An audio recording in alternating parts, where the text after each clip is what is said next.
আসসালামু আলাইকুম।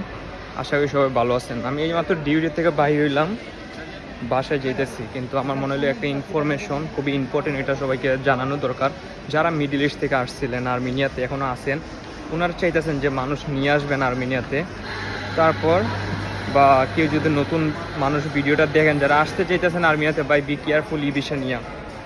বা ই ভিসা যে অ্যাপ্লাই করলে যে বিষয় যাবে এটা কোনো গ্যারান্টি নাই। যারা জাস্ট ওইটা ওয়েবসাইটে আপনার একটা অপশন দিয়ে রাখছে বাঙালিরাও অ্যাপ্লাই করতে পারবে, কিন্তু অ্যাপ্লাই করলে যে ভিসা দিবে এটার মানে কোনো নিশ্চয়তা আছে? ভাই আপনার ইনভাইটেশন লাগবে, মিনিস্টারি অ্যাপ্রুভাল। এখন ভাই একটা মিনিস্টারি অ্যাপ্রুভাল, একটা ইনভাইটেশন নিতে আপনার টাকা খরচ করতে বা আপনার 1 লাখ ড্রাম এর বেশিও নিতে পারে। এখন এইটা নেওয়ার পরে যে ভিসা হইব নি তাও শিওর না। টাকা যা দিবেন, টাকা মনে করেন সবাই মনে করেন পুটকি মারা খাইয়া যাবেন। So B careful e visa নিয়া। বেশি এক্সাইটেড হইয়া ফাইল কারো কাছে জমা দিয়ে না, দেখেন আরও 10-15 দিন যাক, এটা তার বন্ধ হয়ে যাইতেছে না ভাই। পরিস্থিতি দেখেন সবাই, ভিসা হইতেছে কিনা। সো ই ভিসার জন্য এত লাফালাফি করেন না, কোনো দিকে ফাইল এত তাড়াতাড়ি জমা দিয়েন না। ওকে, থ্যাংক ইউ ফর আন্ডারস্ট্যান্ডিং।